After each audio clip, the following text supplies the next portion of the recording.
समाचार कुछ इस प्रकार है, कुछ पत्रकारों ने सबसे ज्यादा किया शर्मसार है। सच का बलात्कार रोज होता है सरेआम टीवी पर, देखने वाले सबके सब कम अकल कहाँ समझदार हैं। पैसों का बोलबाला है, कलाकारी कहीं दब गई नीचे, चमचों के हाथ में देश, क्रांतिकारी कहीं रह गए पीछे। बख्शा नहीं किसानों तक को झील लिए उनके बगीचे, खुद मर रहे हैं भुखमरी से, खेत जिन्होंने खून से सींचे। लाइट्स कैमरा आज़ादी एक ऐसा शो है जो हस्तियों को ढूंढ रहा है। ये वो हस्तियां हैं जिनने हमेशा समाज को चुनौती दी है। ये वो लोग हैं जो हमेशा निडर, आत्मविश्वासी और अग्रिम रहे हैं। भले ही जनता ने कभी इन्हें सराहा ना हो, मगर इन्होंने हमेशा देश के लिए काम किया है। हम इनसे बात करके इनका नज़रिया समझना चाहते हैं, जानना चाहते हैं कि ये लोग समाज को कैसे देखते हैं, और ये सीखना चाहते हैं कि ज़िंदगी को बिना डरे कैसे जिया जाए। मेरा नाम है वंदित जैन और मैं इन कहानियों को आप तक लाने का बस एक माध्यम हूँ। लाइट्स कैमरा आज़ादी के 8th एपिसोड में आप सबका बहुत बहुत स्वागत है। Welcome to the show. मैं उम्मीद करता हूँ आप लॉकडाउन में सुरक्षित हैं, घर के अंदर हैं और अपना और अपने परिवार का ध्यान रख रहे हैं। यह एपिसोड बहुत खास है क्योंकि मैं पहली बार किसी मीडिया की हस्ती से बात कर रहा हूँ। मेरी एक कल्पना थी कि मीडिया में काम करना कैसा होता है, उन पे किस तरह के दबाव होते हैं और वो एक कहानी को किस बुनियाद पे चुनते हैं। मीडिया हाउसेस काम अपना अच्छी तरीके से करते हैं और कुछ मीडिया हाउसेस वो काम अच्छी तरह नहीं करते हैं। और सबसे इम्पोर्टेंट ये है कि मीडिया का काम क्या होता है।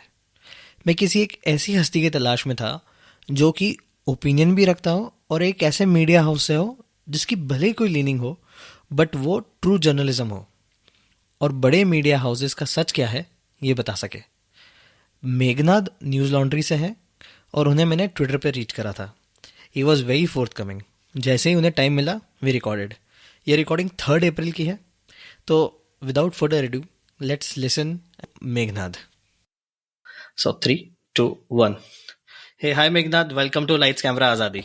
Hi Vandit, hi. Good to be here. Thank you so much. How are you holding up? कैसा चल रहा है with all the lockdown?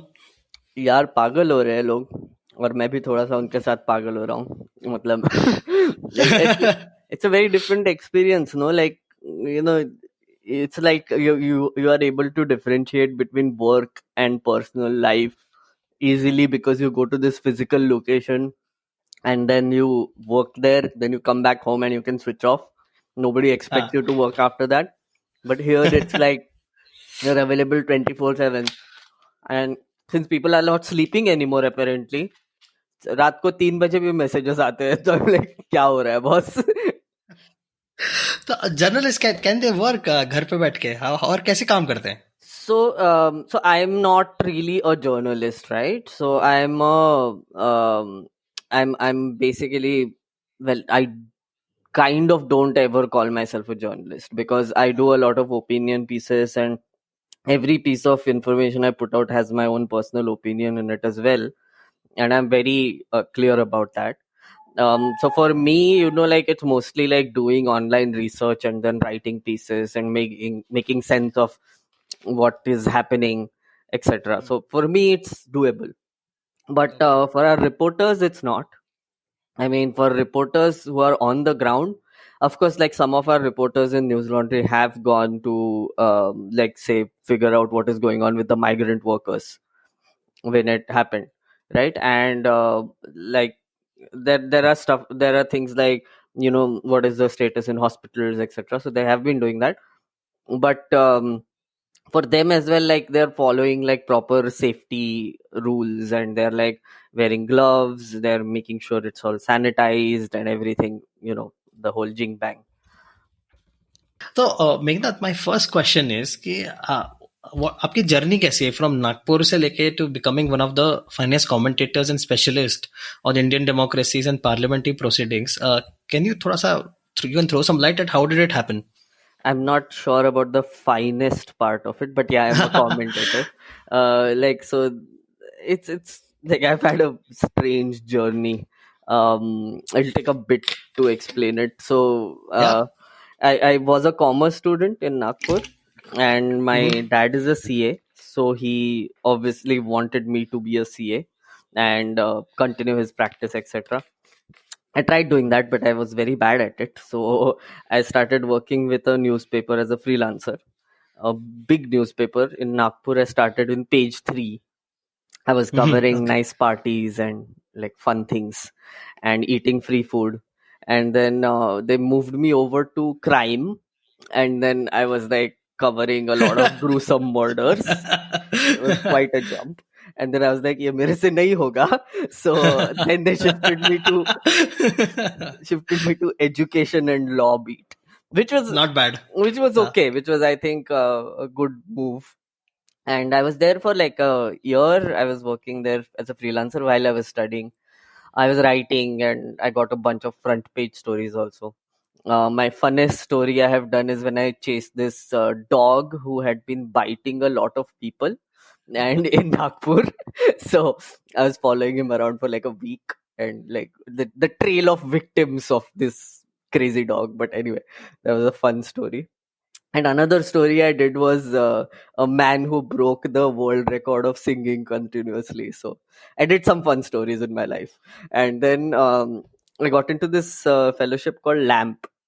Do Yeah, you know correct. what LAMP is? Yeah, of course, of Mhm. course. So for the listeners, it's a fellowship run by PRS Legislative Research, this organization in Delhi. It's called Legislative Assistants to Members of Parliament, where they pick up 50 kids from around India, and then they assign you to randomly to an MP. You have to MP, work yeah. with them for an year. So I was assigned to this gentleman from Maharashtra, Rajya Sabha MP, Ranjit Singh Mohite Patil. Then after that, I basically did not know anything about Parliament. Essentially, the day I stepped into that training program, I was very scared, and because everybody else was like political science degree, lawyers, and social sciences, everything, and I had no idea. But anyway, like I figured it out eventually over the years, and I just kept working with MPs after that. Like from 2011 onwards, I have worked with 6 MPs and one giant political party and their MPs. And then I quit in 2018 and started freelancing full time until 2019 when I officially joined News Laundry. And now here I am. तो was there a drive towards politics की कुछ जानना था आपको हमारे लोकतंत्र के बारे Honestly, में या no. ऐसे ही मतलब Honestly speaking, no. I just wanted to get out of Nagpur, to be honest, because I was extremely in a low point in my life. Like I had no idea what to do in life, and so I just quit. And I was like, I'll move cities. I'll go to Delhi. I'll live in like wherever I could, and like do this fellowship which nobody knew about, as was the first batch of this fellowship as well. So even that was extremely experimental. PRS kept telling us, guys, this is an experiment, so please give us as much feedback as you can about whether we are doing things right. So for them also, it was like an experimental thing. And as was the first full fledged batch of 50 people. And yeah, it was quite an experience. And I think my political awakening of sorts just happened around the time I started working with TOI, when I was covering education and law, and I would read the newspaper, and like then I was like, oh, at least getting information. I had no opinions, but I was getting information, and there was no deliberate like attempt to end up where I am, and I still don't know where I'll end up in the future. So I have no deliberate attempt to do anything literally. Before I move forward make that मैं थोड़ा सा ना time spend करना चाहता हूँ on LAMP fellowship because lot of listeners don't know about it and it's a very unique concept that you get to work with a MP. तो थोड़ा सा बताओगे कि वो एक साल कैसा रहता है and what do you work on projects. And I have also heard that आपका एक्सपीरियंस इन लैम्प फेलोशिप और such fellowships is in your own hands because you don't know कि वो एमपी जो आपको असाइन हो रहा है वो कितना ड्रिवन है. So, I don't know. Absolutely. That's a perception. Absolutely, it is, right? So you have to understand the nature of parliament before you understand the fellowship, right? So essentially, if you look at parliament, it's like a place where a lot of people from every corner in the country gather together, and like with different languages, clothes, whatever ideas, their local problems, and then they have a forum to talk about it, right? Essentially, that is what the parliament is. And then the government takes note of it and then does something about it, right? In an ideal situation. So when you do something like the Lamp Fellowship, essentially 50 people are assigned to 50 MPs, which means across the country there can be, like, you are assigned to a northeastern MP, you can be assigned to a South Indian MP or a North Indian MP or a MP from Kashmir, Gujarat, wherever, right? And your languages might not even match. And you are supposed to advise them on legislative matters, meaning what PRS does is they break down complex legislations into very understandable briefs which everybody can read and understand in like a quick glance what is going on. And what we were supposed to do, we were supposed to be a bridge between that research and the MP. So we were supposed to brief the MP about what is the legislation, how will it benefit them versus how will it not benefit them, or give them all sides, how will their constituents benefit, etc., and help them write their speeches, do their research, tell them about how they can intervene in certain places, like by filing different notices, questions, because there's a procedure in parliament you have to follow. So we were trained in that. We were trained in the procedures of parliament. And then, as you put it correctly, after that, how we use it with our MP was completely left to us. And it all depended on how proactive you are, how proactive your MP is, and how receptive your MP is. And a lot of people didn't have a good time. I mean, let's just put it mildly. तो मेरे ख्याल से जब आप जिस as में lamp fellowship करते हो, तो do other fellows have discovered their leanings, political leanings, और they are in that journey कि वो डिस्कवर कर रहे हैं? और वो कॉन्फ्लिक्ट कैसा होता है, you know, if you are sort of a liberal, you are assigned to a right wing MP और अदरवाइज? Yeah. तो ऐसा सिचुएशन देखा है आपने, एंड हाँ, how did it matter? So that happens more frequently than you would imagine, right? Because of course, like when I was a Lamp fellow, I was assigned to Ranjit Singh Moite Patil, who was from NCP, a Maharashtra-based regional party, right? And the thing is that when I was assigned to this MP, I had no political leanings. I didn't even know what political leanings are, to be honest. Like बहुत बाद में बहुत पढ़ाई करनी पड़ी socialism के बारे में, capitalism के बारे में. It's a entire education process that you have to go through over the years, right? And while I was working with MPs, I was getting a very hands-on experience with these things, right?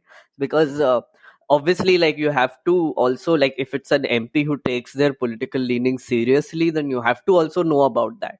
So then that is how the education happened. But there were a bunch of like people who were obviously, who had in their heads figured out their own ideologies, and then they were assigned to, say, an MP who doesn't have the same ideology. I have a friend who is currently, I think, who currently completed her LAMP. She's a out and out left-leaning liberal, etc. She was assigned to a BJP MP who was super right-leaning, right? But then I was talking to her, and she's like, yeah, I mean, you have to do it. It's a 1-year fellowship, and it's very challenging. But then you also learn to change your views over time, right? And then I think a lot of us came out with the realization that, our political ideologies are our political ideologies, but it's never a set in stone sort of thing, where you have to constantly let your ideologies evolve over time as you have conversations, as you work with people with different views and with different points, like, different ideologies, etc. And I still follow that. I still, have friends who are right-leaning, and I keep having conversations with them. I mean, if they do it sensibly, otherwise I block them. But yeah. तो आपकी leanings और ideology कैसे evolve हुई over the course of time?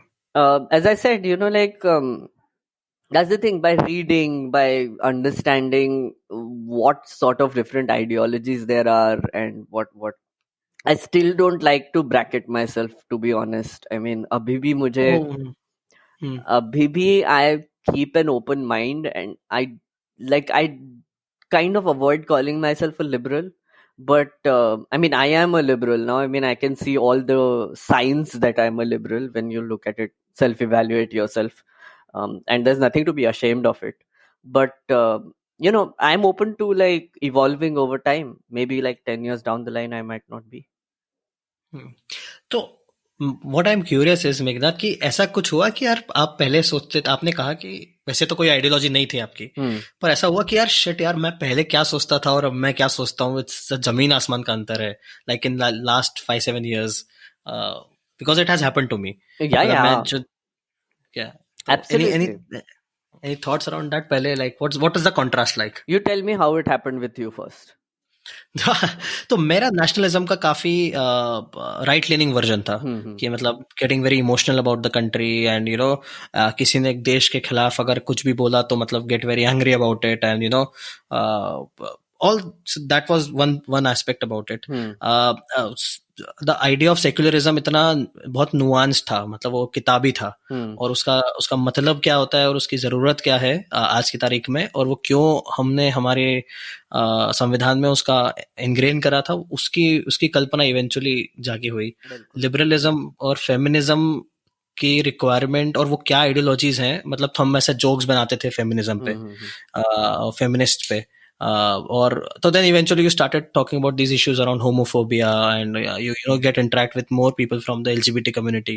तो आपको समझ आता है कि अच्छा there is one section है politics का जो इनके विरुद्ध है, वो सेक्शन कौन है. तो मेरे को लगा मैं इनके साथ तो आइडेंटिफाई नहीं करता हूँ, मेरा आइडेंटिफिकेशन इनके साथ है जो इनके राइट्स की बात करते हैं. राइट. सो ऐसे इवेंचुअली धीरे धीरे करके स्टार्ट डिगिंग आउट, अच्छा फेमिनिज्म क्या है, लिबरलिज्म क्या है, समाजवाद क्या है, सामवाद क्या है, जैसे आपने सोचा कैपिटलिज्म क्या है, सोशल डेमोक्रेसी क्या है.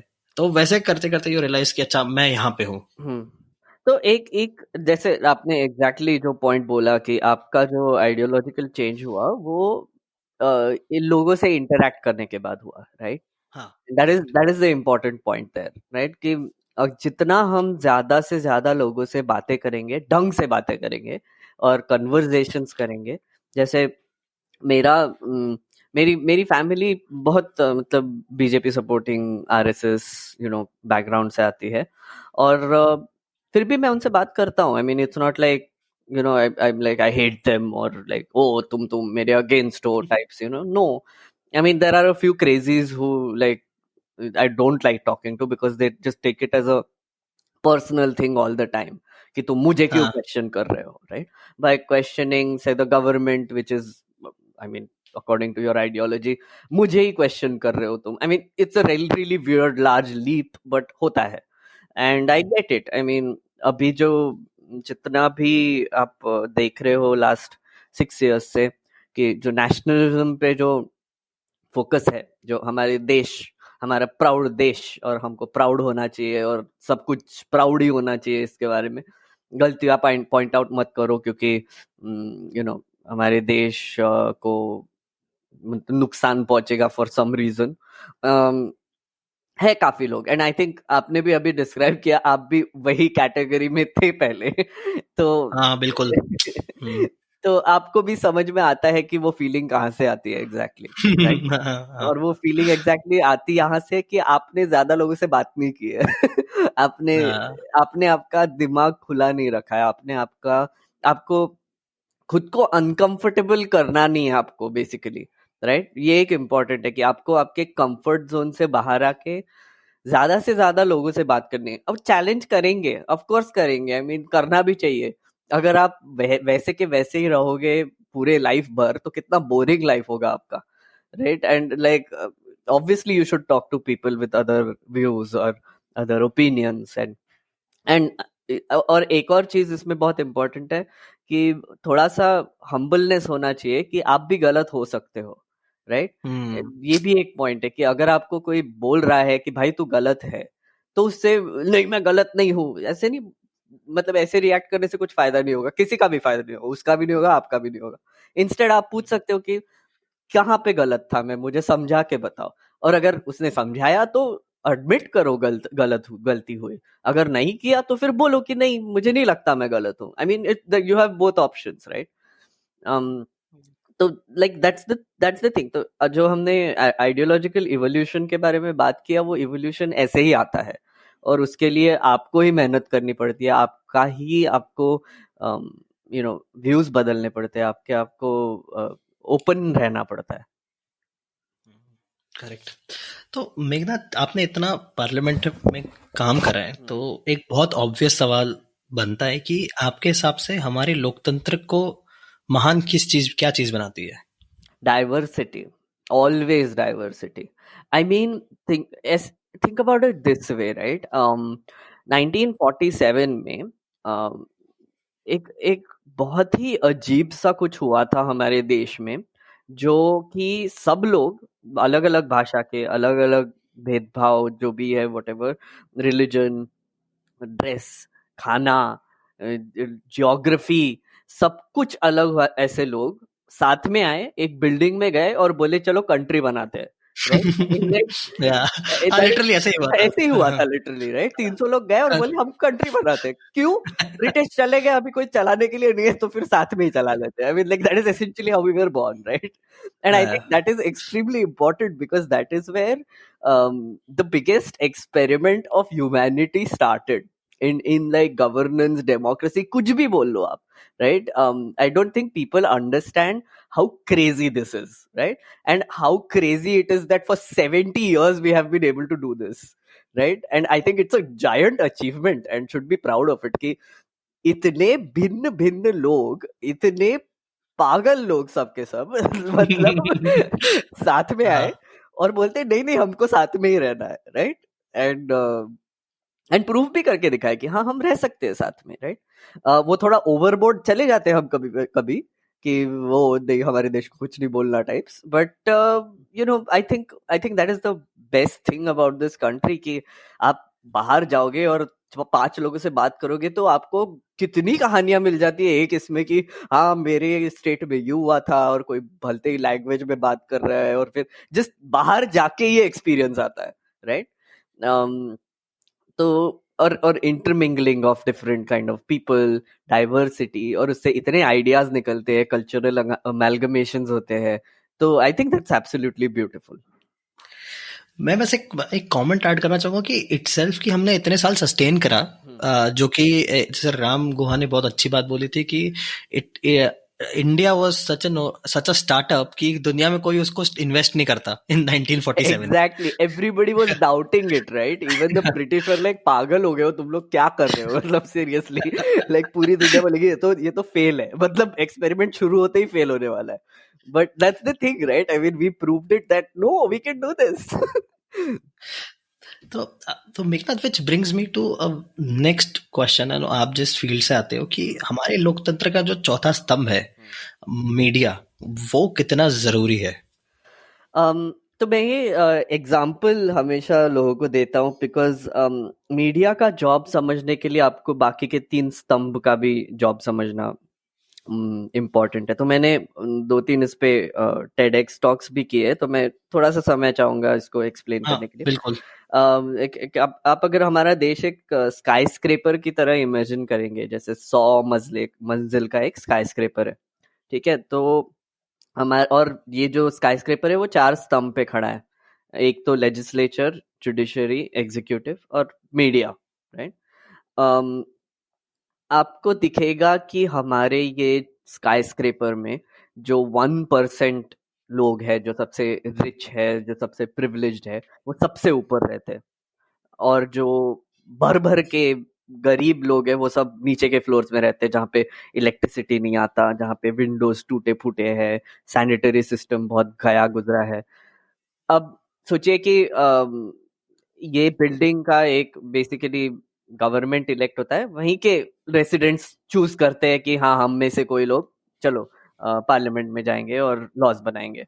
तो अब हमारे लेजिस्लेचर का काम होता है लॉज बनाना, तो चलो वो बोलते हैं कि चलो 101 फ्लोर पे एक मॉल बना लेते हैं, ठीक है? कि उसमें एक गोल्फ कोर्स भी डाल देंगे, और लाइक स्टारबक्स भी होगा, जो भी हेलीपैड भी डाल देंगे, मुकेश भाई को अच्छा लगेगा। तो फिर तो बना, ठीक है, तो बोलते हैं कि हाँ चलो मॉल बना। फिर हमारे जो एग्जीक्यूटिव है उनका काम ये होता है कि फिगर आउट करना कि बनेगा कैसे, और ये भी कि कैसे चीपेस्ट फॉर्म में बनेगा। तो टेंडर निकालेंगे, लोगों को बुलाएंगे कि हाँ डिजाइन कीजिए, बताइए, तो 100 डिजाइन आएंगे, फिर वो मॉल का कंस्ट्रक्शन शुरू हो जाएगा, कॉन्ट्रैक्ट्स देंगे एक्सेट्रा, पैसा खर्च होगा। जुडिशरी का काम है कि इस पे नजर रखना कि काम हो रहा है कि नहीं। अगर वो मॉल का काम आपने दे दिया, कॉन्ट्रैक्ट दे दिया और सालों साल तक कुछ नहीं किया, तो जुडिशरी जो है वो बोलेगी कि भाई तुम कर क्या रहे हो, राइट? इन्होंने लॉ बनाया, इन्होंने एग्जीक्यूट करने बोला, पर आप कर क्या रहे हो, कुछ तो नहीं हो रहा है। और जुडिशरी का एक और काम होता है कि दो रेसिडेंट्स अगर झगड़ा करने लगे साथ में, तो फिर वो सॉल्व करना है। तो ये 3 बेसिक काम है, राइट? जितना सिंपली बता सकता हूँ। एंड मीडिया का जॉब ये होता है कि मीडिया का जॉब ये तीनों चीजों पे नजर रखना होता है, और नजर रख के उनको ये कम्युनिकेट करना है सारे रेसिडेंट्स को, बस फर्स्ट फ्लोर के ही नहीं, मतलब सबसे टॉप फ्लोर के ही नहीं, सारे रेसिडेंट्स को ये कम्युनिकेट करना है कि आपके ये 3 स्तंभ की हेल्थ क्या है।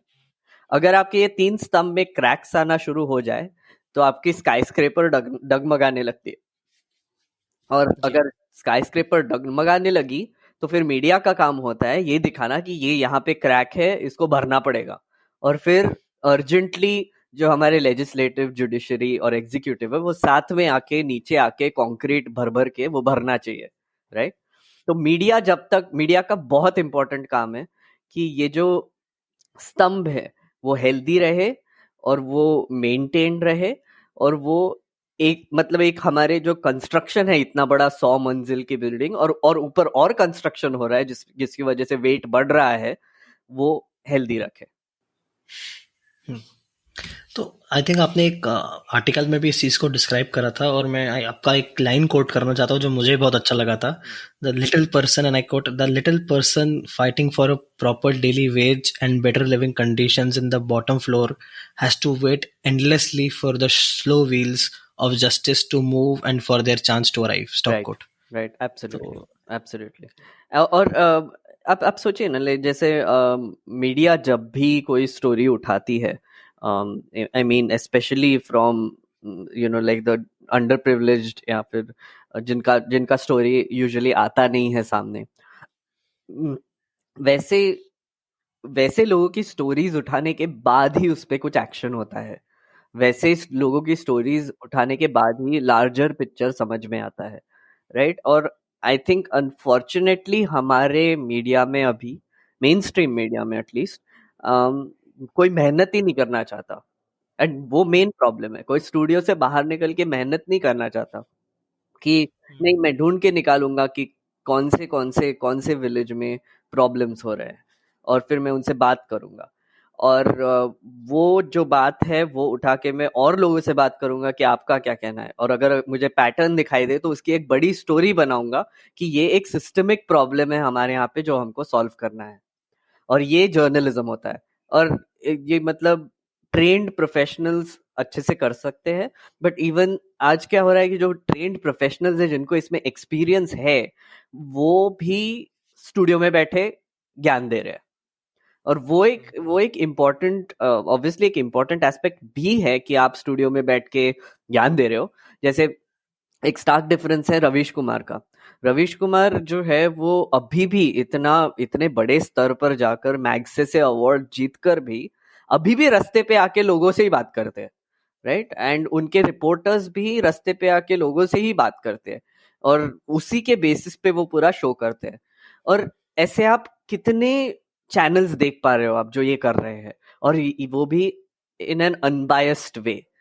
और ये बहुत ट्रैजिक है कि आई थिंक हमारे मीडिया हाउसेस ये भूल चुके हैं कि उनका जो काम है वो इतना इम्पोर्टेंट है कि आई थिंक तीनों जो हमारे स्तंभ है उनको एक्टिव करने के लिए और रेसिडेंट्स को प्रेशर डालने के लिए उन्हीं का एक जॉब है, बट वो कर नहीं रहे।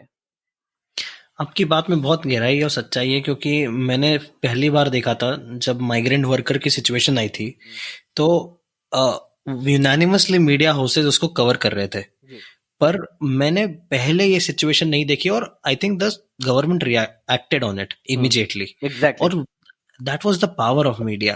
अभी तक क्या होता था कि ऐसी स्टोरीज को कोई भाव नहीं मिलता था जनरल पब्लिक से भी, और कोई करता भी था तो बहुत लेबलिंग हो जाती थी कि यार ये ना थोड़ा सा अलग ही चल रहा है और ये मुद्दे भड़का रहा है, या कभी कुछ ज्यादा ही अगर आप कोर एरियाज में घुस जाते हो तो वो फिर आपको और लेबल्स मिल जाते हैं कि नक्सलवादी है तो माओवादी है। तो जैसे फार्मर क्राइसिस आपको याद होगा महाराष्ट्र जी का। एग्जैक्टली, मैं उसी के बारे में अभी बात करने वाला था, बोलिए बोलिए। हाँ वही मतलब, so that was one eye opening moment for me as well. अब पता नहीं लोगों ने नोटिस करा कि नहीं कि मीडिया का पावर कितना इंपॉर्टेंट होता है। बहुत इंपॉर्टेंट होता है। और अगर आप देखोगे वो एंटी करप्शन मूवमेंट में ऑब्वियसली मीडिया का बहुत बड़ा रोल था, कि द फैक्ट दैट हमने अपने प्रीवियस करप्ट गवर्नमेंट को उखाड़ फेंका, उसका मीडिया का बहुत बड़ा रोल था उसमें, और अच्छा रोल था। मतलब अर्नब गोस्वामी से लेके सबने एक्चुअली जो हथियार उठा के उनके पीछे पड़ गए थे, गवर्नमेंट के पीछे, जो पावर में उनके पीछे, वो बहुत इंपॉर्टेंट काम किया उन्होंने। फिर थोड़ा सा हिस्ट्रियोनिक्स थे उसमें, फिर थोड़ा सा उन्होंने उसको एंटरटेनमेंट टाइप बना दिया था, but I seriously don't have a problem with that. But आप यही जो एक क्वालिटी, ये जो स्किल सेट आपने डेवलप किया है, वो आप प्रो गवर्नमेंट चीजें करने में यूज करोगे, तब प्रॉब्लम शुरू हो जाता है। क्योंकि फिर आप क्या कर रहे हो कि जो पावर में है उनके फेवर में बात करके आप जो एक्चुअल प्रॉब्लम्स हाईलाइट करने चाहिए वो कोई नहीं कर रहा है। और वो बहुत ट्रेजिक सिचुएशन है, क्योंकि आप एक्चुअली, मेरा मानना ये है कि जब गवर्नमेंट, कोई भी गवर्नमेंट में पावर में आता है, तो उनके सब अगेंस्ट हो जाने चाहिए इमीडिएटली। अगर आप पहले उनसे फ्रेंडली थे, वो ऑपोजिशन में थे, आप उनको सपोर्ट करते थे, जो भी है वो ठीक है, पर इलेक्ट करने के बाद आप उनको क्वेश्चंस पूछने ही चाहिए, सिटीजन से लेके मीडिया से लेके सब तक। ठीक है, जैसे मैं अगेन एक एग्जांपल देता हूँ कि आप जॉब करते हैं, राइट, और आपका इंटरव्यू हुआ था और आपको वो जॉब मिल गया, ठीक है। और अगर आपको आपके जो बॉस है वो एक दिन आपको सडनली आए और आपको कॉफी सर्व करना चालू कर दे, आपके जूते पॉलिश करना चालू कर दे, आपका कंप्यूटर स्क्रीन बार बार साफ करना चालू कर दे, या फिर आपको खाना खिलाने लगे, तो आपको कैसा लगेगा? बहुत आउट ऑफ प्लेस लगेगा। एग्जैक्टली और अभी हो वही रहा है, क्योंकि हम एक्चुअली इनके बॉसेस है, जिनको हमको क्वेश्चंस पूछने चाहिए, जिनको हमको अकाउंटेबल बोलना चाहिए। जैसे आपका बॉस आपको एक्सेल शीट पे एक्सेल शीट मांगता है, और अगर आपने नहीं किया तो आपको गाली मारता है कि क्यों नहीं किया तूने, तेरे को निकाल दूंगा मैं, राइट, एंड लाइक धमकी देते हैं, राइट, लाइक तेरा अप्रेजल इस पे डिपेंडेंट है। और लोग समझ नहीं पा रहे कि हम इन लोगों के बॉसेस है। आपको कौन सा सेल्फ रिस्पेक्ट का प्रॉब्लम हो गया है कि आप ये समझ नहीं पा रहे हो कि आप पावरफुल हो इस इक्वेशन में, और जो आप इलेक्ट कर रहे हो वो नहीं है। और वही है ना कि अगर एक सोसाइटी में लोगों को ये एक समझ आ जाए कि हम बॉसेस है, हम आपके बॉसेस है, आपने हमको, आपका जो कैंपेन था वो इंटरव्यू था आपका, और हमने आपको जॉब दिया है ये, और अब हम आपको कॉफी सर्व नहीं करेंगे, हम आपको आपके एक्सेल शीट के बारे में पूछेंगे, हम आपको प्रश्न पूछेंगे, आपका अप्रेजल इस पे डिपेंडेंट है। फिर नहीं किया अच्छा काम तो हमको निकाल देंगे आप 5 सालों में। तो ये जो प्रेशर बनाना चाहिए गवर्नमेंट पे, ये बन नहीं रहा है, क्योंकि बेसिक जो हम में सिविक एजुकेशन है वो नहीं है। बट सिविक एजुकेशन से ज्यादा हम में एम्पैथी नहीं है, और हम में सेल्फ रिस्पेक्ट भी नहीं है। तो आपका एक, वैसे तो you have put it well, but एक मतलब एक, अगर कोई आपसे पूछे कि आप इवेल्युएट करें इंडियन मीडिया को एज ऑफ टुडे, तो आप उसको एक how will you define that? Indian media, अगर वो 4 स्तंभ के एग्जाम्पल पर जाए, तो अगर बाकी के 3 स्तंभ कंक्रीट से बने हुए, क्रैक से भरे हुए, तो हमारा जो मीडिया का स्तंभ है वो बाम्बू से बना हुआ है, राइट। वो जो बाम्बू से बना हुआ है वो बाम्बू लगा के चल रहा है अभी तक, राइट, बट धीरे धीरे वो एक एक बाम्बू टूटता हुआ जा रहा है, राइट। तो फिर हमको ये दिखाई दे रहा है कि हमारा जो अभी जो मीडिया इकोसिस्टम है उसमें 2 बड़े प्रॉब्लम है। एक तो एडवर्टाइजमेंट रेवेन्यू का, ठीक है। जैसे मैं न्यूज लॉन्ड्री के लिए काम करता हूँ, और मैं इनके लिए इसलिए काम करता हूँ क्योंकि मुझे उनके मिशन में बिलीफ है। उनका मिशन ये है कि हम एक ऐसा मीडिया खड़ा करेंगे जो सब्सक्राइबर फंडेड है, when public page public is served, right. ताकि अगर आप जो पब्लिक है, जो हमारा कंटेंट कंज्यूम कर रहे हैं, वो हमको अगर सस्टेन करने में हेल्प करेंगे, तब भी हम आपको अकाउंटेबल होंगे। अभी हो क्या रहा है कि बिनानी सीमेंट जो ऐड कर रहा है उसके लिए अर्नब गोस्वामी ज्यादा भाव देता है उनको, राइट? और बिनानी सीमेंट को क्या चाहिए कि गवर्नमेंट रहनी चाहिए, क्योंकि गवर्नमेंट का मॉल का जो कॉन्ट्रैक्ट है वो बिनानी सीमेंट को ही मिलना है। और अगर गवर्नमेंट 5 साल में गिर गया तो वो कॉन्ट्रैक्ट चला जाएगा, किसी और को मिल जाएगा। तो फिर उनके इंटरेस्ट में है कि गवर्नमेंट सीधे से सीधे से ज्यादा टाइम तक रहे, ताकि उनको कॉन्ट्रैक्ट मिलते रहे। और वो कॉन्ट्रैक्ट मिलने के लिए उनको गवर्नमेंट को हमेशा अच्छे एक इसमें दिखाना है कि अच्छे लाइट में दिखाना है। और अगर ये एक्चुअली इनकी भी गलती नहीं है, मतलब बिजनेसेस की भी इसमें कोई गलती नहीं है, क्योंकि हमारा बिजनेस का जो एनवायरनमेंट है वो इतना खराब है कि अगर आप एक एक गवर्नमेंट को सकअप नहीं करेंगे, अगर आप गवर्नमेंट को भाव नहीं देंगे, तो आपको आपका बिजनेस चलने वाला है नहीं। आप कभी बड़े नहीं हो सकते, आप कभी कोई अंबानी अडानी बन नहीं सकते। आपका आपका आपका जो है वो वहीं के वहीं ग्रोथ रुक जाएगा। आप दुकान चलाओ, राइट? वहीं तक आपकी औकात रहेगी, जब तक आप वो लोकल एमएलए से थोड़ा सा कॉन्ट्रैक्ट्स के बारे में ये नहीं करेंगे, क्योंकि वो सिस्टम है, वो सालों से चलता आ रहा है और किसी ने बदला भी नहीं है। तो बिनानी सीमेंट को तो एडवर्टाइजमेंट देना ही पड़ेगा, उनको भी तो सर्वाइव करना है, उनको भी तो बड़ा होना है। तो मीडिया का जो हमारा जो बड़ा प्रॉब्लम है वो रेवेन्यू का है। अब आप सोचिए, ये सिचुएशन में गलती किसकी है? किसी की नहीं है, पूरे सिस्टम की गलती है, राइट? और गलती एक्चुअली किसी की है तो वो पब्लिक की है। जो पब्लिक है उन्होंने ज्यादा ये पॉइंट आउट किया कि भाई ये जो ऐड कर रहे हैं उनको ज्यादा तुम भाव दे रहे हो, हमको नहीं दे रहे हो। हमको बस आप बप्पी लहरी को लेके आते हैं और वो गाना गा लेते हैं और फिर हम खुश हो जाते हैं। ये मतलब क्या, ये जर्नलिज्म है क्या? राइट? ऐसे ऐसे कोई क्वेश्चंस पूछ नहीं रहा है। तो ये एक इम्पॉर्टेंट पॉइंट है, ये क्रेडिबिलिटी का क्राइसिस है और रेवेन्यू का क्राइसिस है। इसलिए इंडिपेंडेंट मीडिया को सपोर्ट कीजिए एंड पे टू कीप न्यूज फ्री।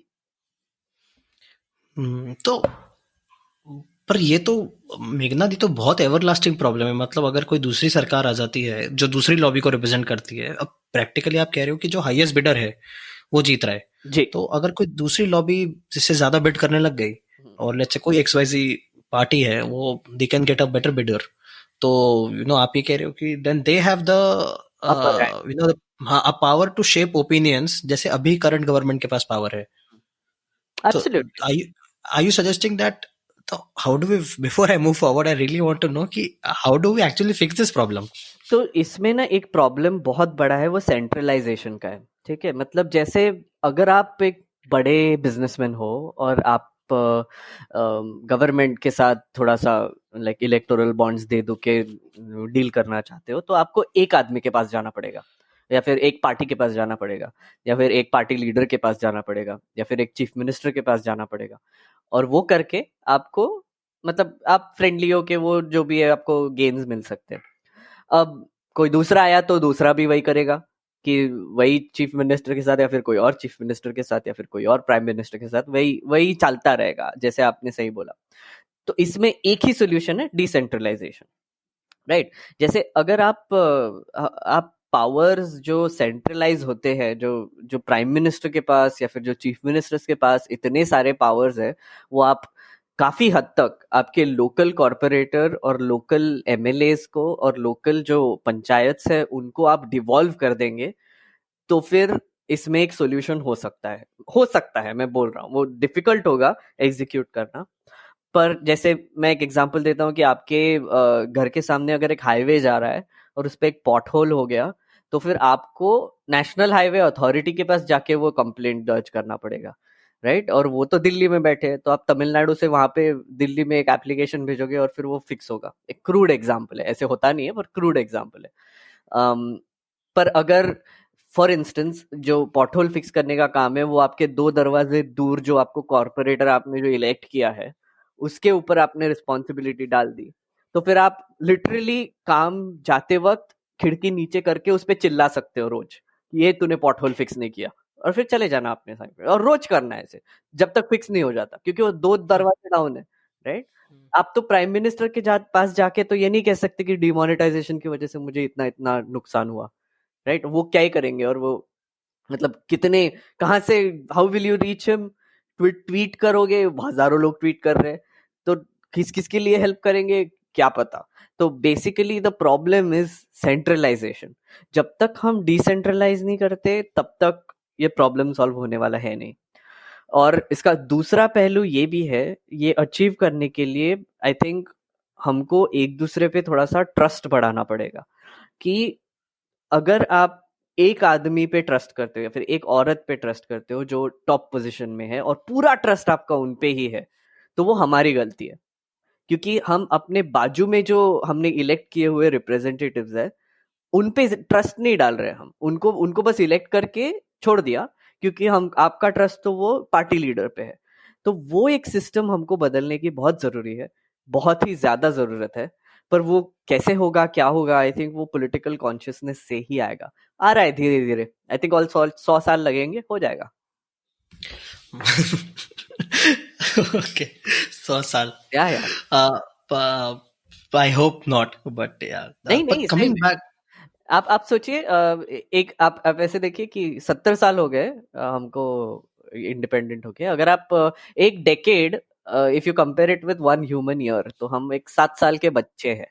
अभी तो हमारा अवेयरनेस होना शुरू हो रहा है कि अरे दुनिया में और भी लोग होते हैं और उनके भी नीड्स एंड वांट्स होते हैं. तो फिर अब जब तक हम टीनेजर नहीं बन जाते, जब तक हम 150 या फिर 160 साल तक ये नहीं हो जाते, 16 साल के थोड़े से टीनेज नहीं हो जाते, तब तक ये चलता रहेगा. लेनिन ने कहा था कि if we wait for enlightenment it will take us 500 years. Exactly, it will. क्योंकि जैसे वो बोलते हैं ना कि अगर आप एक 20 साल के लड़के हो और आप एक कम्युनिस्ट हो तो वो ठीक है. पर अगर आप 40 साल के आदमी हो और कम्युनिस्ट हो तो आप पागल हो. मतलब आपको कुछ तो प्रॉब्लम है, कुछ तो गड़बड़ है बस वहां पे. तो romanticising is okay till like a age, but then after that you have to get real, right. और Get real. हमारे कंट्री के एवोल्यूशन में हम तो अभी तक पॉलिटिकल आइडियोलॉजी डिस्कवर भी नहीं किए है कि हमारी नहीं करे. कॉन्शियस आइडियोलॉजी है क्या, right. And you know, one thing which I really agree with what the BJP says actually, and this is really I should say it, is कि हमारे जो अभी उसूल है, जो सेक्युलरिज्म जो वर्ड है वगैरह वगैरह, वो ऑलरेडी डिफाइंड था किसी और कंट्री के लिए, राइट. हमने वो चेप लिया है वो हमारे यहाँ पे. हमने अपना खुद का कॉन्शियसनेस अभी तक इवॉल्व किया है नहीं. जैसे हम जैसी unique, diverse, geographically diverse, just by a basic geography नहीं है कोई कंट्री. मतलब शायद ही कोई कंट्री है, बट नहीं है, मेरे हिसाब से तो नहीं है. और इतनी ज्यादा पॉपुलेशन वाली कंट्री भी नहीं है, राइट. एंड जब तक हमको ये रियलाइजेशन नहीं होता कि हमको अपना सिस्टम खुद इवॉल्व करना पड़ेगा, हमको अपने खुद वर्ड्स इवॉल्व करने पड़ेंगे जो लोगों के लिए रेजोनेट होते हैं, जैसे सेक्युलरिज्म, लिबरलिज्म, कैपिटलिज्म, सोशलिज्म. ये मेरे हिसाब से कोई नॉर्मल इंडियन के लिए मायने बिल्कुल नहीं रखता और कभी नहीं था, कभी नहीं रखा था. मतलब आप इंडिपेंडेंस से अभी तक ले लो, ये सब मतलब जो पढ़ते हैं, जिन्होंने ये कॉन्सेप्ट्स पढ़े हैं, जैसे आपने भी कुछ फिलोसफी पढ़ी होगी इसके बारे में एक्सेट्रा, उनको ठीक है, डिस्कशंस के लिए ठीक है. पर ये कॉमन आदमी को फर्क ही नहीं पड़ता. मतलब कुछ करना ही नहीं है, करना क्या है ये सब जान के उनको, राइट. उनका क्या, उनका मतलब तो बस उनको जो वांट्स एंड नीड्स है वो फुलफिल करने से आइडियोलॉजी बाद में आती है.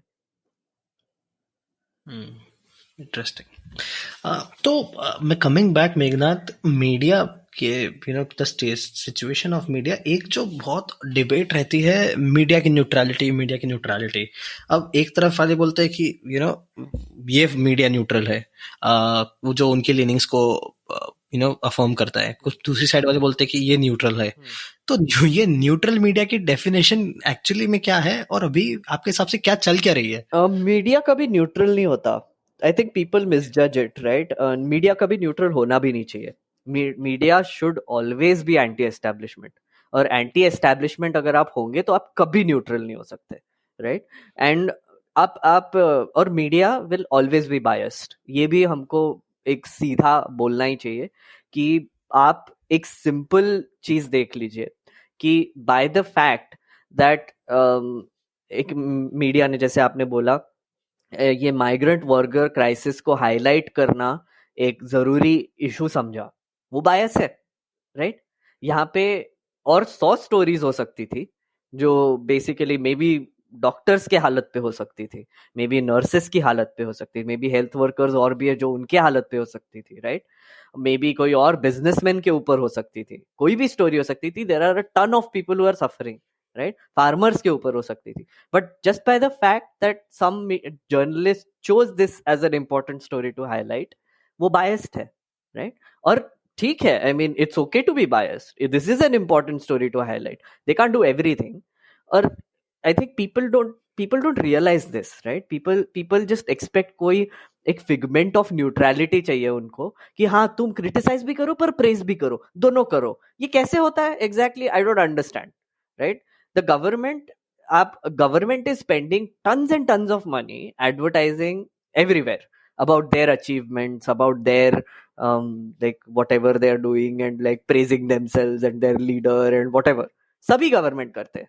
तो अगर ये वो काम ऑलरेडी कर रहे हैं तो आपको मीडिया में उसमें कोई क्यों घुसाना है? मीडिया का काम होता है फैक्ट चेकिंग करना, मीडिया का काम होता है सवाल उठाना, मीडिया का काम होता है बायसेस को क्वेश्चन करना, मीडिया का काम होता है पूरे सिस्टम को फ्लॉज क्या है उसमें वो हाईलाइट करना. और जब तक वो करते रहेंगे तब तक वो कभी न्यूट्रल नहीं हो सकते, right? Okay. So, taking this to a little dark side of the discussion, और मतलब जो reality है मेघनाथ, तो we are not just seeing कि leanings media houses की आ रही हैं, but we are also seeing very strong affiliation with political leaders and parties. Right. है ना? तो how first question is कि क्या आपके पास first is this a reality? अगर ये रियलिटी है तो क्या आपके पास भी ऐसा सिचुएशंस आती है where some politician with a deep pocket which would want you to cover some specific story और some specific type of narrative? तो how do you guys deal with that, या नहीं होता ऐसा? हमारे साथ तो होता नहीं है. मतलब हम तो क्लियर है. हम तो basically whenever we go to interview people also we don't send questions. हमारा एक रूल है कि अगर उन्होंने क्वेश्चन मांगा तो हम इंटरव्यू ही नहीं करते उनके साथ, और उनको हम बोल देते कि हमको करना ही नहीं है, राइट? हमारे बेसिकली न्यूज लॉन्ड्री के उसूल सेट है कि हमको किससे फर्क पड़ता है कि पब्लिक हमको जब तक पे करती रहेगी तब तक हम सरवाइव करेंगे, राइट? और ऐसी पब्लिक हमको पे कर रही है जिनके पास ये सब पावर्स है नहीं, right? I mean, opinion making power hai. They're very, like, our subscriber base right now is very smart, very intelligent, and there are like a ton of very smart people who subscribe to News Laundry. So whenever we need their help, we take their help, right? Of course, privilege hai wahan pe bhi, magar we are also aware that koi bhi politician, koi bhi people in power, when they come to us, or they rarely ever come to us actually, because they know we constantly keep telling the world that we don't do this. So like we don't do that. Like we just don't. We don't have advertorials. We don't do basically like anybody coming to us for a particular story. That just doesn't work with us. हाँ, I agree कि आप लोग नहीं करते हो, और but not just from the government, कभी opposition से, या कभी people who would want certain party to be out of power, वहां से भी कुछ ऐसा नहीं आता that can help opposition as well? No, that doesn't happen, right? Again, as I said, like, our beliefs are set in stone that way, that we are anti-establishment, and obviously we will do whatever we can to question the current people in power, and that is what journalism is all about. And we will be factual about what we are saying, and we will not be motivated when we are doing the story, right? अगर आप हमारे ground reports देखेंगे, जो हमारे जो reporters करते हैं, जैसे अभी एक आयुष तिवारी और बसंत ने जो ग्राउंड रिपोर्ट किया था दिल्ली में जो दंगे हुए थे, उसके बाद जो अंकित शर्मा का मर्डर जो हाईलाइट हुआ था, राइट? उसमें बहुत उस पे कवरेज हुआ था, जो भी है कि कितने 400 बार उनको स्टैब किया, 200 बार स्टैब किया, फिर पता चला कि इतना कुछ हुआ नहीं था एक्सेट्रा, वो लीक हो गया था, जो भी वो हुआ था, राइट?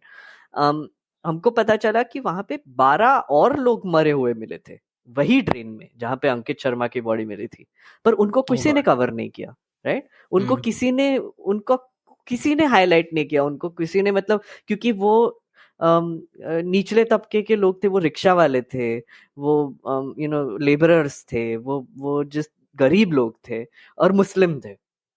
तो आयुष और बसंत ने वहां पे जाके एक हफ्ते के लिए लोगों के साथ समय बिता के उन्होंने ऐसे भी आदमी से बात किया जिसने वो बॉडीज बाहर निकाली, और वो उसको 300 रुपए मिले उसके लिए।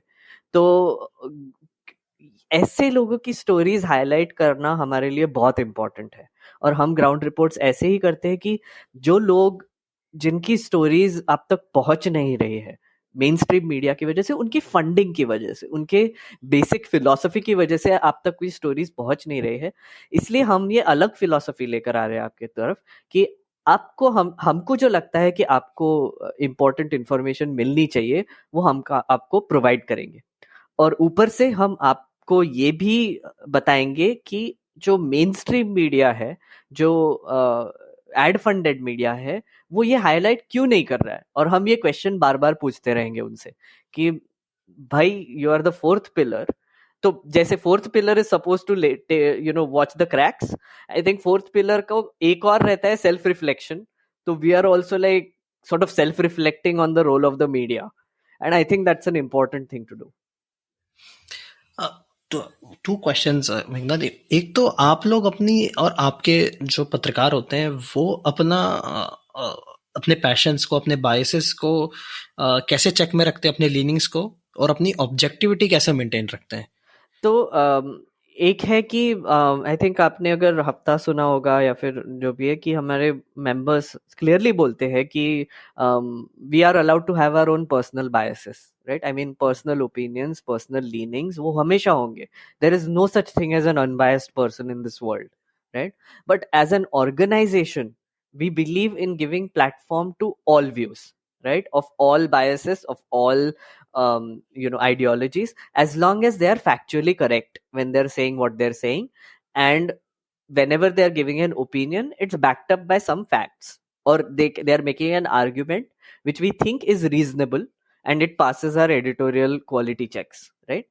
And तो जैसे हमारे रिपोर्टर्स है, एज मैंने वही बोला, इसलिए मैंने आपको बोला कि ऐसे पॉसिबल ही नहीं है कि कोई जर्नलिस्ट बायस नहीं होगा, क्योंकि वो जो स्टोरी चूज करते हैं उससे ही बायस शुरू हो जाता है, बायसनेस शुरू हो जाता है वहीं से कि आपने ये स्टोरी चूज किया है।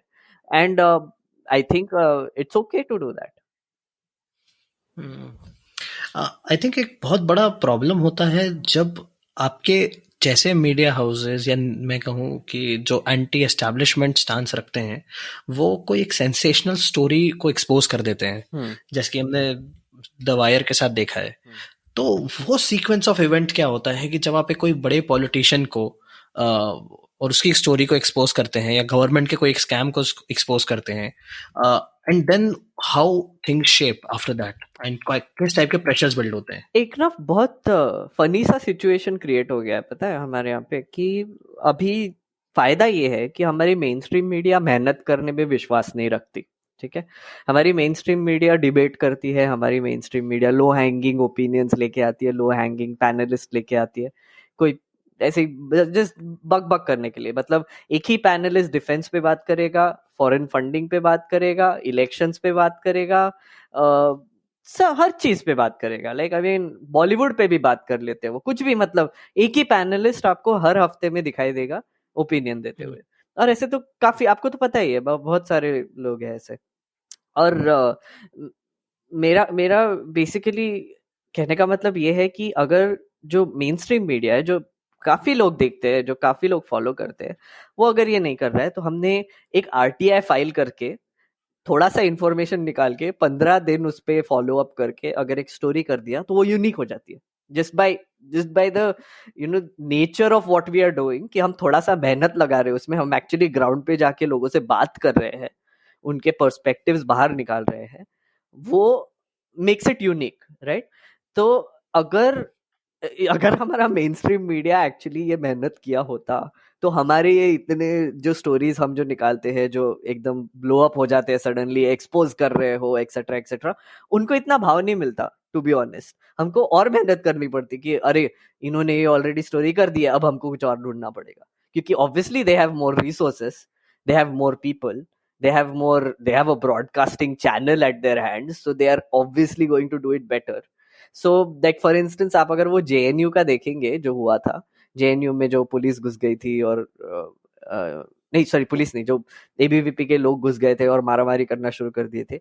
इंडिया टुडे ने जो और आज तक ने जो स्टोरी किया वो it was very shocking because हम तो कर ही रहे थे बट हमको रियलाइज हुआ कि यार they are doing a much better job than us now, right? I mean because we don't have the resources. हमने भी थोड़े बहुत इधर उधर से स्टोरीज किए थे, हमारे भी रिपोर्टर्स गए थे, बट ऑब्वियसली उनके resources and our resources are nothing, like मतलब 1% भी नहीं होगा हमारा तो, right? So like you understand what I'm saying? So like when the mainstream media wants to do stories like this, they can, and they can do it better, just that they aren't doing it, therefore we got a chance, and it's a space which is just, it's a void that people are trying to fill, so it's great for us.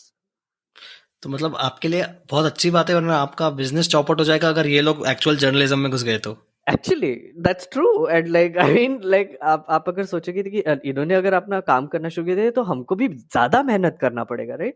And like if ये जैसे आपको एक example देता हूँ, आपने हमारा show देखा है न्यूसेंस जो हम करते हैं?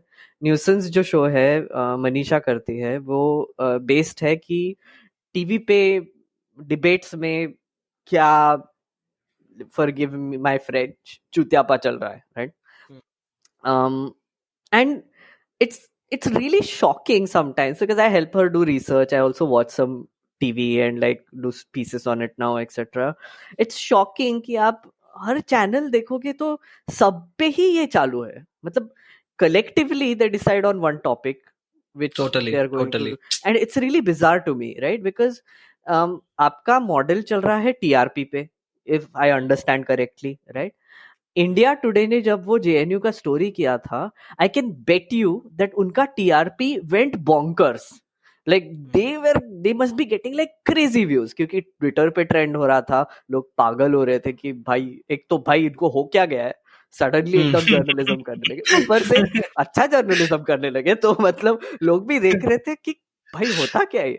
और एक और रीजन है कि रवीश कुमार को इतने व्यूज क्यों मिलते हैं, लोगों को ये समझ में नहीं आता कि रवीश कुमार हमेशा ऐसी स्टोरीज लेके आता है जो बाकी के लोग नहीं कर रहे हैं, राइट? आई मीन बाकी के लोग एक स्टोरी पे चिपक के रह जाते हैं, जो भी लोग ट्विटर पे बात कर रहे हैं वो इजीली उठा के उनके ट्वीट्स फ्लैश करके उस पर डिबेट्स करने लगते हैं, राइट?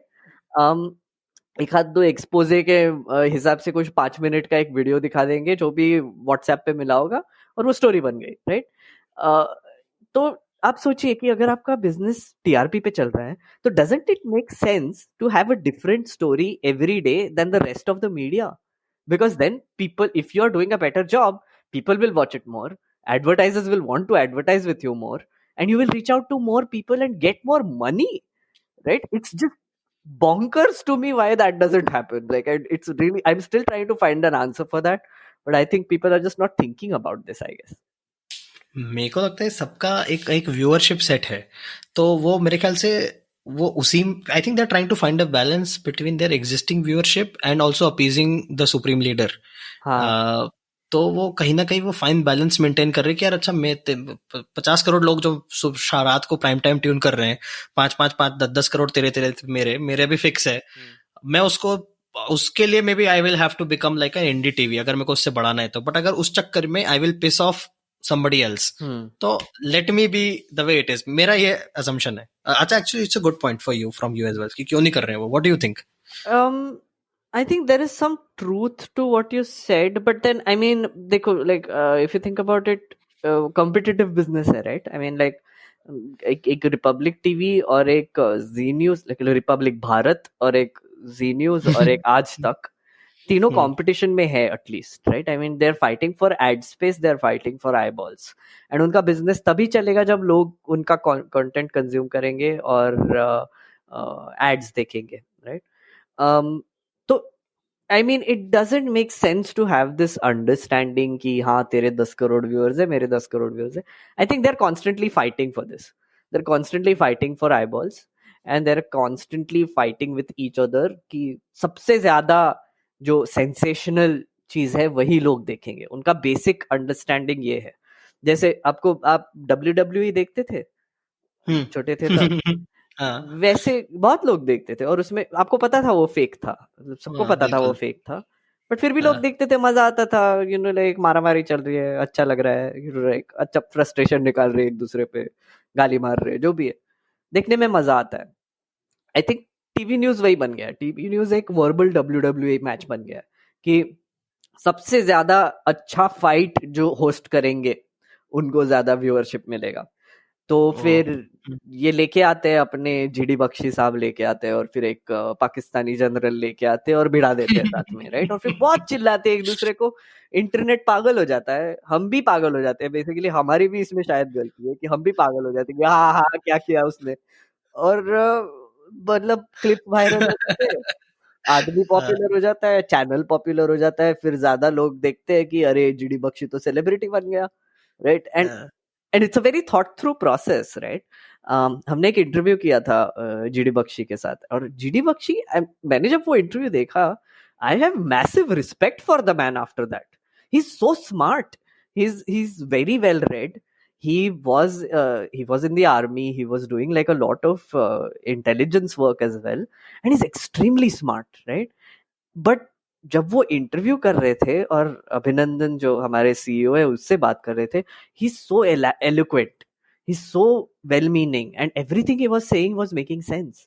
बट देन रिपब्लिक पे जाके इसको हो क्या जाता है, right? And that is a question again, right? Like the panelists you see, the anchors you see are all actors now. They just put up a face to entertain people, to appeal to emotions rather than their understanding and challenging their beliefs, which is, I think, the problem there, where if you start appealing to emotions through news, that is just so bizarre to me. You do opinion pieces, sure, but when you are giving the news, you shouldn't be appealing to emotions, and I think that's a bit of a problem. तो आप ये कहना चाहते हो कि अर्नब शायद ऐसा नहीं है जैसा वो है टीवी पे, और वो शायद नॉर्मल लाइफ में मिलोगे तो he will also turn out to be like He's a the GD Bakshi. nicest man. Like, I have met him like very briefly, and he didn't know me, of course, when I met him. But like, he's actually like a jovial, nice person. आपने वो AIB ने एक बार उसके साथ एक video किया था, आपको याद है? Arnab Goswami with AIB. He's Correct, like correct, that in real life. He's like the funniest guy. He appreciates comedy. He appreciates, like, he has a good sense of humor. He does all of that. But then TV pe jaake you see him and he's like a monster. It's crazy, like, when you think about it. But a great actor, I guess. I mean, he's a great actor. Oh, all right. I can't help but ask this question because शायद मेरे लिए बहुत जरूरी है कि जैसे निजामुद्दीन ज़कात वाला जो इशू हुआ, तो आप कह रहे हो कि फैक्चुअली वो फैक्ट्स तो कहीं दब गए।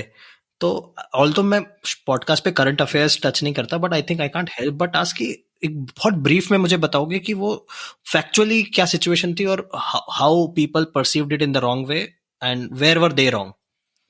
So we just had a podcast अभी, I think yesterday, वो चर्चा, NL चर्चा में हिंदी पॉडकास्ट है हमारा, वो उसमें हमने इसी पे डिस्कशन किया था। हमारे यहाँ पे एक अमित भारद्वाज करके एशिया वेल के करस्पॉन्डेंट है, वो वहाँ पे गए थे इवैक्यूएशन जब हो रहा था निजामुद्दीन मरकज में। तो उन्होंने बोला कि कुछ 2300 लोग वहां से इवैक्यूएट किए गए, 2300, right? And they were there for like a month now, right? And उन्होंने जो मरकज के जो जो ऑर्गेनाइजेशन टीम है, उन्होंने बोला था कि हमारे यहाँ पे 1000 लोग हैं, ऐसे गवर्नमेंट को इन्फॉर्मेशन दिया था, और उन्होंने ये भी रीजन दिया था कि हाँ लॉकडाउन हो गया था तो कैसे जाएंगे लोग, और हमने 1000 लोग भेज दिए थे etcetera, and that turned out to be a lie, right?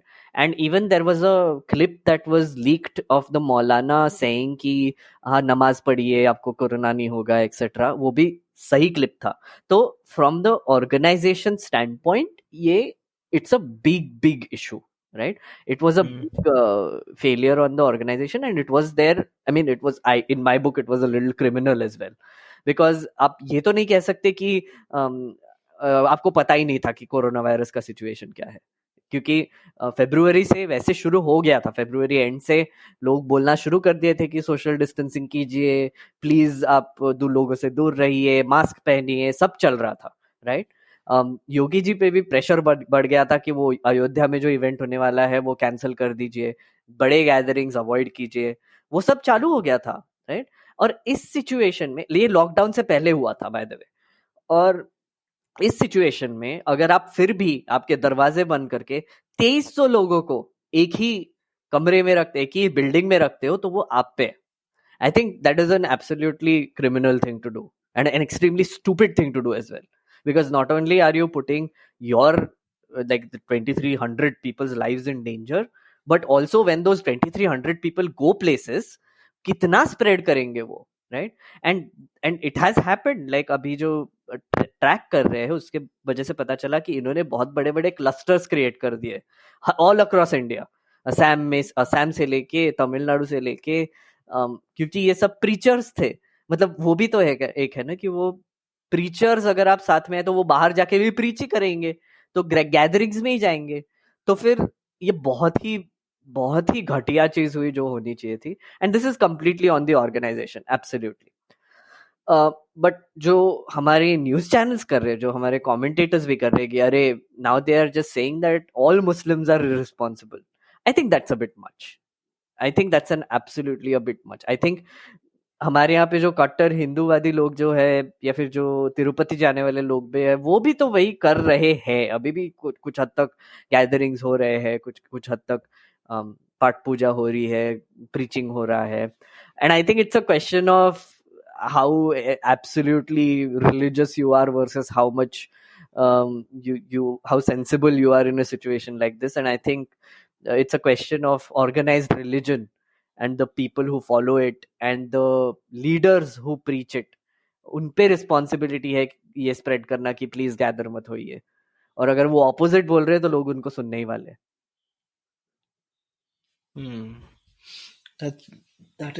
That's actually that clears a lot of doubt.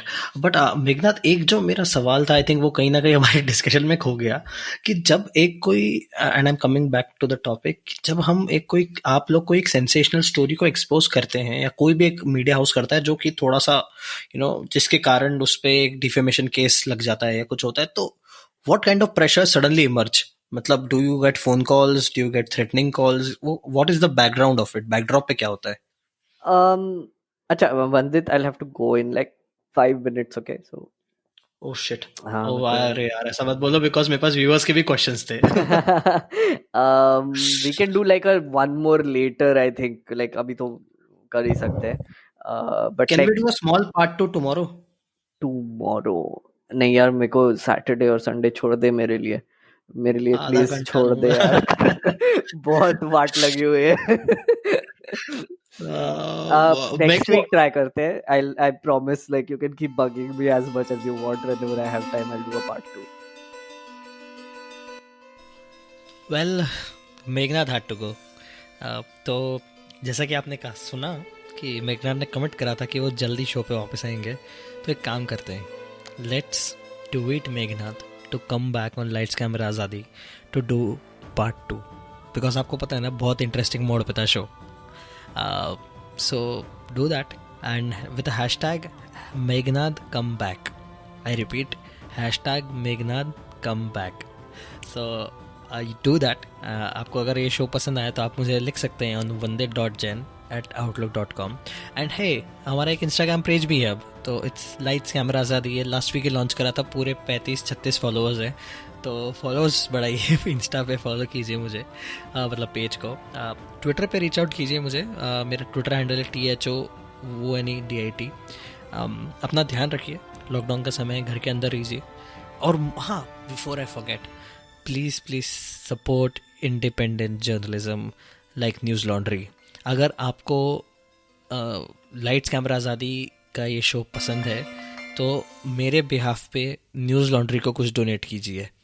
We really want कि ऐसे independent media houses are there which are not just going well but are also thriving. हमें पता नहीं है उनके ऊपर कब एक डिफेमेशन चार्ज लग सकता है, और उनको फंड्स की ज़रूरत रहती है अपनी सैलरीज पे करने के लिए, अपने आप को सर्वाइव करने के लिए।